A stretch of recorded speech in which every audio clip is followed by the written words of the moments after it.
everyone, welcome to another What I Would Have Done Thursday. Apologize if this video is being uploaded early, and that probably isn't a bad thing necessarily, and I shouldn't be apologizing for that, but regardless, I thought it would be good to get this video out of the way so that you all have your content, because tomorrow I'm going to be too busy to be making a video, so without further ado, let me discuss The Swan Princess.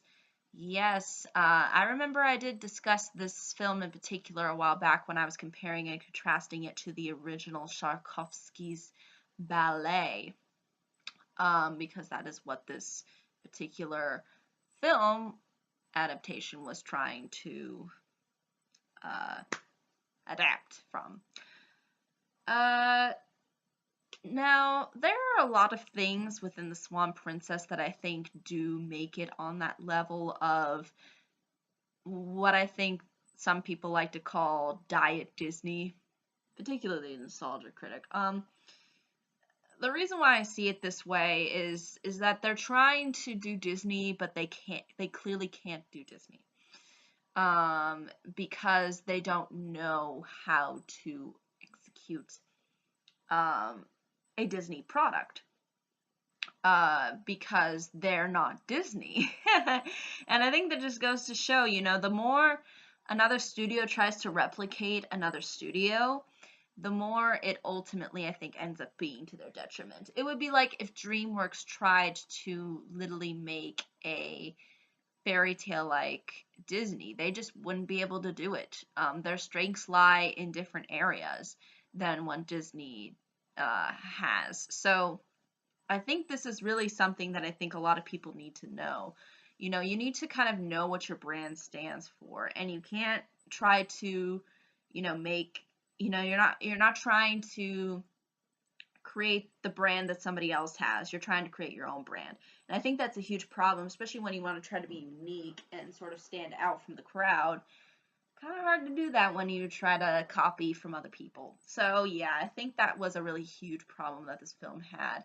And I think if I were in charge of this film, I definitely would have chosen a little bit more of an identity as far as brand wise is concerned, because they do try to insert a lot of Disneyism within this film, and it's sometimes hard to do it as effectively when you're not Disney.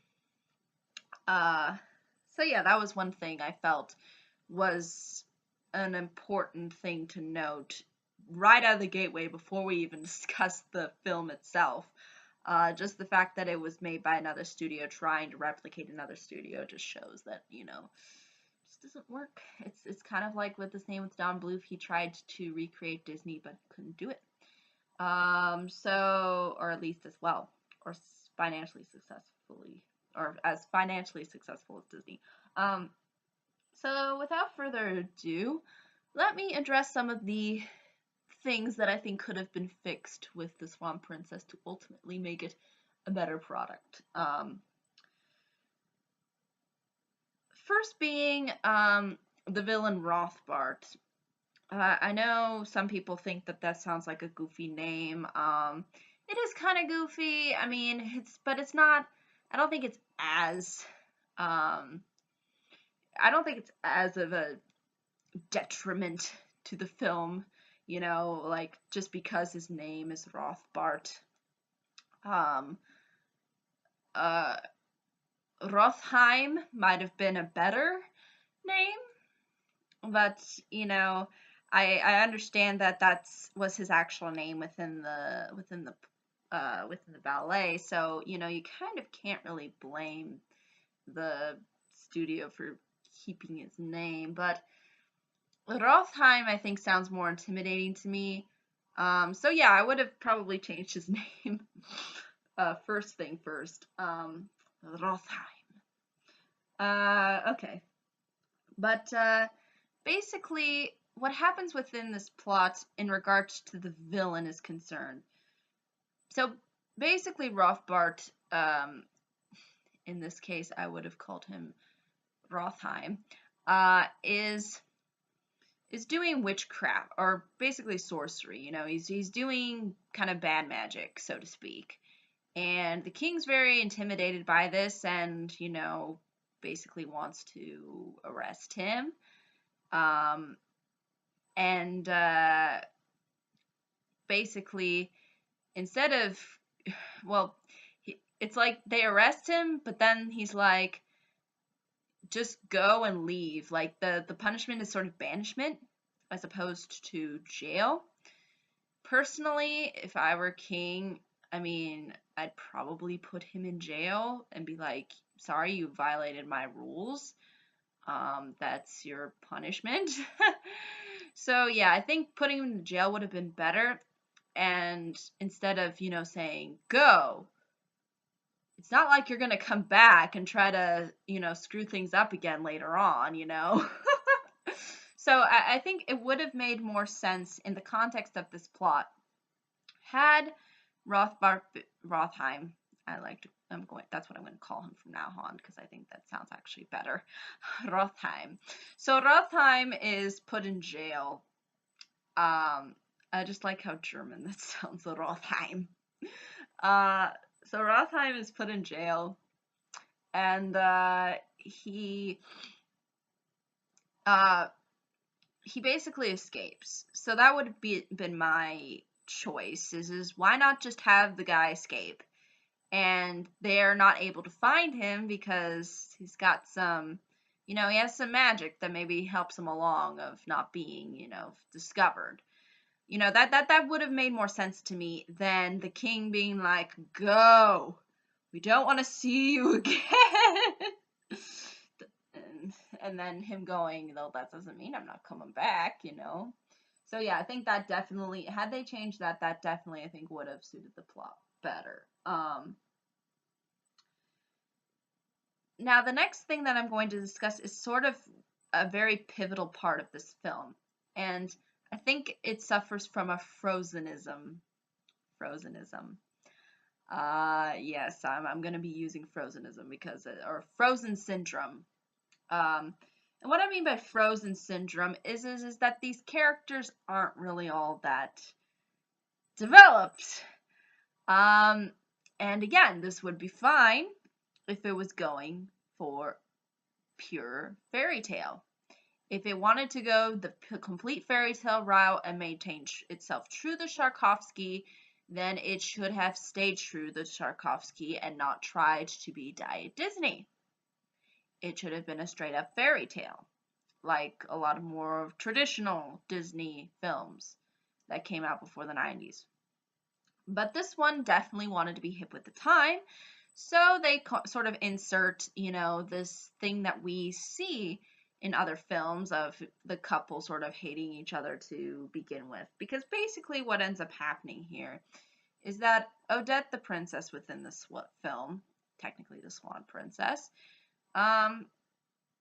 is basically sort of pre-betrothed to another prince from another kingdom. And this prince is named Derek. In the original work, like I mentioned in my other video where I discussed this film as well as the original work, in the original work he's called Siegfried, but apparently they changed his name to Derek for some reason. I think probably Siegfried sounds too, it doesn't sound as, you know, it just doesn't sound as marketable, maybe, or just, it doesn't have really a simplicity to saying the word. Odette is pretty simple to say, but Siegfried is probably a little bit too much to swallow. Rothheim's easy, but Siegfried is a little tongue twister, so I could kind of understand the name change there. But basically, they're sort of pre-betrothed because in the beginning, the parents really want them to ultimately get hitched so that they can unite their kingdoms and that they can have, you know, a very a prosperous sort of I guess 2 kingdoms, or just, I guess, just a prosperous land, so to speak. So that, you know, everybody cooperates and works together, and that's why a lot of the times these marriages ended up occurring. It was it was not just for pure political, as far as wealth is concerned, but it was also for the benefit of the people within the particular area in which the or queen, king or queen ruled. So that was sort of the idea: is that you would pre-betroth people for the sake of everybody else within the kingdom. Uh, Even with royalty, you think you get more options, but not in the old days. So yeah, and again, this is where we get the sort of they hate each other at first. And they're actually kids. So they do try to play up the idea that they are children at first. So we see them sort of growing up. And the thing is they do this all through montage. They don't do this through actual development, or I mean, they show funny little things of things happening, but again, there's no dialogue. There's no of them talking to really one another. It's all montage. And similar to Frozen, again, even though some of it might be montage, um, there are bits where, again, they're not really talking about anything that is, that means something. They're just talking about useless nothings. Like, I remember at one point within Frozen, they're talking about chocolate. Like, oh, it's chocolate. It's like,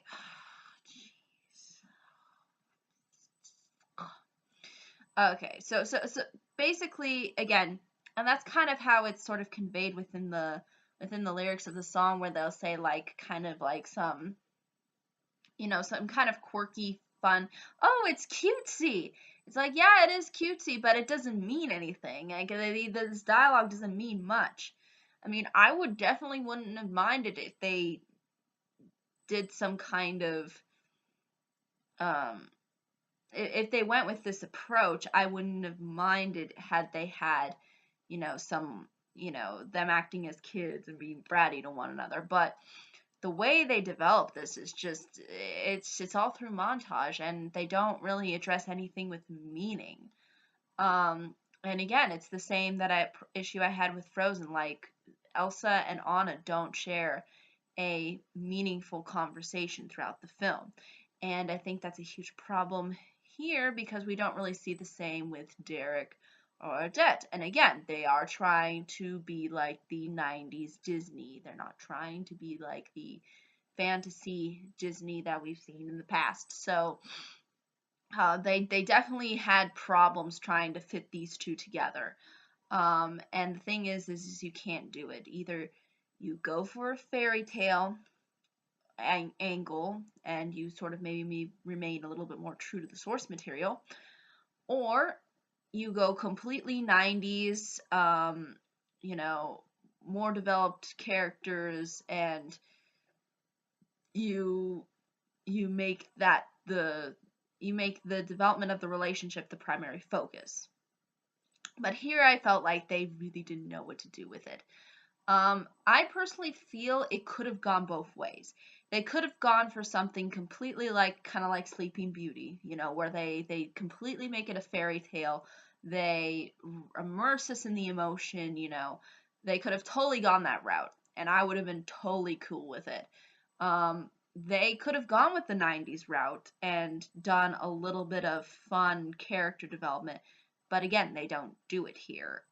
So I think that's a huge issue. So I think that's a problem that the film had. It didn't know what route it wanted to take. Again, it's the same with Frozen. It didn't know what it wanted to do, and again, it became contradictory at points. Especially when you have a character that's 100% behind the person no matter what. I mean, even within this film, the couple's not really 100% behind each other. So yeah, I think that was just, I just feel like that it could have been better had they chose to stick with one particular route, but they didn't, and they wanted to combine the two somehow.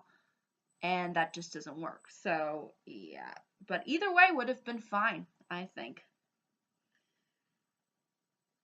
And also the kind of punishment that Rothbart or Rothheim, that's what I'm going to call him now from now on.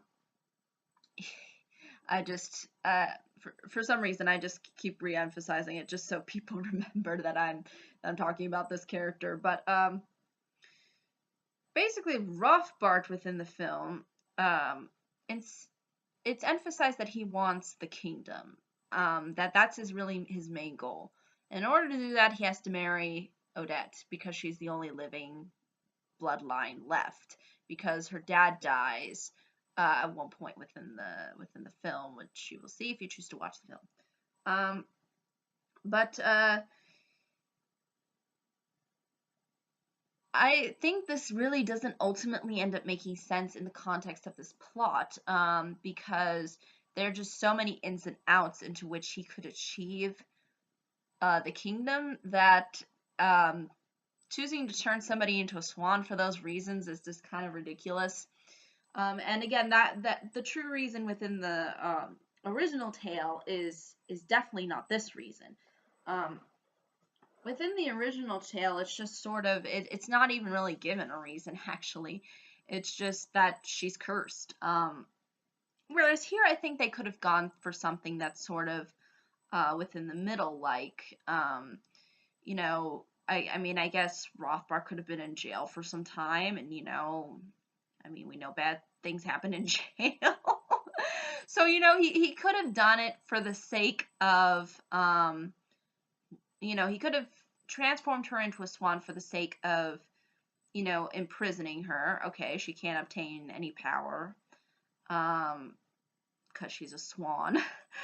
And also because, it's just sort of like a punishment. As sort of a revenge for, hey, your your father put me in jail, so I'm going to curse you, because no one screws with Rothbart. I mean, he could have just done that. That it could have just been that simple reason, and it wouldn't need to be this elaborate plot about, "Ooh, I want your kingdom. In order to do that, I need you to say yes to me," and or I'm just gonna keep making, or you're just gonna be a swan forever, and using that kind of a tactic, I think it's just, again, it is kind of cliche. We've seen it before.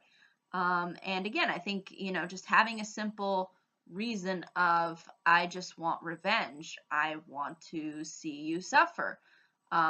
Because, your father made me suffer, so I'm going to make you suffer. And your kingdom's going to suffer because, heck, you've got nobody to rule. Oh, no one is in charge. So yeah, that's just kind of what I think would have suited the story well. And it might be too, he maybe has some kind of fondness for her. Maybe in the same way the huntsman had fondness for Snow White. He thinks she's too pretty to kill. So, the punishment is that, you just turn into a swan. You can't, you're just a prisoner, as opposed to being dead. Could be another reason, I think, too. Because again, making someone actually live and suffer is, I think, a lot more pleasurable for villains than, just Xing them off. So that again, that could be a reason. And again, he could, use the curse kind of mockingly, like, yeah, all you need to do is just find somebody to love you, and, proclaim your love. The end. That's all that needed to be really done with that. I mean, they didn't need to do the world thing that they do within the film, like where they say, you have to prove it to the world. Like, no, just say that you make a vow to that person. Um, so that's, I think, just making the revenge angle as part of the film, what I think suited it a lot better. And something that I think sort of bothered me when it came to this film, where is the Tchaikovsky music? Like, you are making an adaptation to one of the most famous ballets of all time, and you don't even have the amount of weight to put in Tchaikovsky's music. I mean, like, did they even watch the ballet? Did they even try to invest in some research here? I mean, come on. You could have inserted Tchaikovsky numbers in here. You could have put in lyrics like Disney did with Sleeping Beauty. Like, this could have been the alternative, like, Sleeping Beauty. Like, what the heck? Why didn't you do it, movie? You totally had the opportunity to do it. Tchaikovsky, he is famous, like, world famous. Like, how can you not try to include his music in your movie, especially when your movie is a musical? Is it because you couldn't get the rights to it? I mean, Disney was able to get their rights for Sleeping Beauty. Why couldn't you get your rights for the Tchaikovsky? So yeah, I think that's something that sort of bothered me, because it's trying to be this adaptation of this very emotional filled ballet, and in replace we get sort of Disney diet numbers, as opposed to something that's really raw and has this sense of emotion to it. So yeah, I think that really did bother me, in the fact that they did not include Tchaikovsky. I think that should have been the center forward of your music, for sure. And again, I would like to see Disney do their version of this story. I think they could come up with something really good, if they tried. But I don't know. The title might be an issue. Who knows? Maybe they'll just call it Swan. There you go. Swan. We'll just call it Swan, or the Swan. We won't insert anything else to appear marketable. But yeah, I think that's really the thing that I would have done. I would have inserted Tchaikovsky. I mean, you can't go wrong with that music. I mean, why? Not include it? Now there's one point within the film that I think kind of just rubs me the wrong way. It's when Derek goes off hunting to find the great animal. And the great animal is, you guessed it, Rothbart or Rothheim. And what I think would have been good is if they were just simply going on a hunt for food, which is basically, for sport, which is basically what happens in the original tale. Like, why would you put in this whole thing with this great animal? You didn't need to do it. I mean, you could have made it part of the climax, within the film, like they do, where Rothbart, has to fight Derek or something. That could have been fine, but you didn't need to make it as a center point within the film, or re-emphasize it. You know, eh, I mean, all you had to do was just have the king say it, and then, Derek finally figured it out at the end. You didn't need this whole excuse to go find the great animal. All you needed to do was say, hey, I'm gonna go off hunting, and you end up finding Odette. Because that's really what ends up happening in the film. They go hunting for the great animal, but then they find Odette. So, again, it could have just been pure hunting. Pure hunting. And again, you could have had the whole emphasis of, the mom trying to marry off her son to somebody else, whatnot. So, yeah, I think that's also something that still could have remained part of the film, and it would have been fine. But yeah, I think that's really ultimately all I can say. I mean, I think had they switched around a couple of things, again with the plot, like I mentioned, more character development, or pure fantasy, had they inserted Tchaikovsky music, had they, made Rothbart's plan a little bit more simple and not tried to make it overly complicated and unnecessary, had they just had him escape from jail in the beginning as opposed to being sort of released to banishment would have been a lot better, in my opinion. But yeah, I think that's, and again, the hunting scene, just why do you need to go hunting for the great animal? Why do you need to have that be part of the story? You can just have him go off hunting. But yeah, I think those are really ultimately all of the things that I have when it comes to this film. I mean, it's not horrible by any stretch of the, I guess, imagination. As far as animated films go, it is standard, so to speak. It is kind of weak. Um, but again, I think, had they made these tweaks, had they figured out what they really wanted to do, what they really wanted to show, I think we can get actually two good products out of it, because we could get a pure fantasy, pure fairy tale, and we could also get a updated modern version too. I think both takes would have been fine. Um, Personally, I'm one of those people who kind of longs and remembers, like, the very fantasy oriented Disney films, that didn't try to kind of, pander to the audience, so to speak. So yeah, I think it would have been nice turn to form if somebody went pure fantasy. That I think would have been fun, and I think it suits Tarkovsky's music more, than trying to be modern and updated.